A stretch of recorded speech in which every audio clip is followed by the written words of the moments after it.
SP news, the broadcasting news network अशाच नवनवीन बातम्यांसाठी आमच्या चॅनलला सबस्क्राइब करा, बेल आयकॉनला क्लिक करा व शेअर करा। अतिशय दुर्दैवानं खरं तर आज स्वर्गीय हिंदू हृदय सम्राट बाळासाहेब ठाकरे असते तर संपादकीय लेख ज्यांनी लिहिला आहे आणि ज्यांनी संपादकीय लिहिण्यासाठी परवानगी दिली, छापलं, त्यांना त्यांच्या भाषेतून सांगितलं असतं की स्वर्गीय मुंडे साहेबांचं योगदान शिवसेनेला 1 आकड्यातून 2 आकड्यापर्यंत पोहोचण्यात किती मोठं आहे। आणि सगळ्यात वाईट माझ्यासारख्याला काय वाटलं तर स्वर्गीय मुंडे साहेब नसताना तुम्ही मुंडे साहेबांना ज्या पद्धतीनं सामना बदनाम करताय ही अतिशय दुर्दैवी गोष्ट आहे। खरं तर युतीचे शिल्पकार म्हणून ज्या 3 लोकांचं नाव घेतलं जायचं त्यात पहिलं नाव हिंदू हृदय सम्राट बाळासाहेब ठाकरे, दुसरं नाव प्रमोदजी महाजन आणि तिसरं नाव स्वर्गीय गोपीनाथरावजी मुंडे साहेबांचं घेतलं जायचं।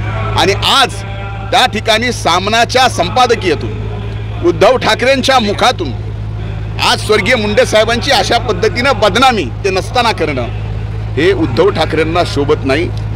कमीत कमी उद्धव ठाकरेंनी आता संजय राऊतांचा सहवास कमी करावा। सकाळी 9 वाजल्यापासून जे भोंगा आणि रात्री लिखाण जे चाललंय ज्याच्यामुळं शिवसेना जी संपती आहे, स्वर्गीय मुंडे साहेबांनी शिवसेना 1 नंबरहून 2 नंबरला आणली,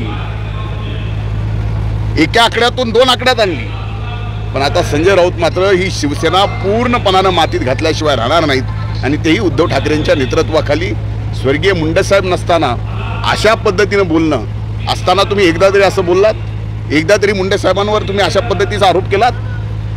लाज वाटली पाहिजे। आज स्वर्गीय मुंडे साहेब नसताना अशा पद्धतीचं वक्तव्य करणं हे अतिशय आमाच्या सारख्याला तर वेदना देणार आहे। राज्यात मराठवाड्यात अतिवृष्टी आहे असं आणि जे कृषी मंत्री आहेत ते सांस्कृतिक कार्यक्रम आहेत। एक लक्षात घ्या, कृषी मंत्री म्हणून ज्यावेळेस धो पाऊस चालू होता आणि शेतकऱ्याच्या जमिनी पाण्याखाली जात होत्या त्यावेळेस हा कृषी मंत्री कमरे एवढा पाण्यात शेतकऱ्याच्या सोबत शेतकऱ्याच्या रानात गेला होता।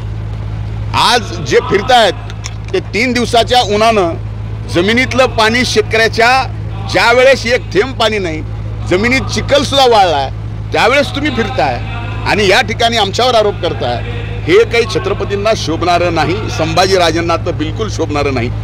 उशिरा का होईना तुम्हाला शेतकऱ्याची आठवण आली।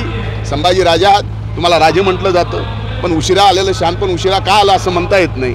पण रात्रंदिवस हा कृषी मंत्री बांधावर आहे, शेतकऱ्यांच्या अडचणी माहिती आहेत। म्हणूनच भविष्यात येणारी सोयाबीनच्या भावाची अडचण सुद्धा आम्ही या ठिकाणी आज लक्षात आणून 90 दिवस सलग सोयाबीन हे MSPच्या किमतीप्रमाणे केंद्र आणि राज्य सरकार खरेदी करेल याची परवानगी केंद्र आणि राज्याला दिली।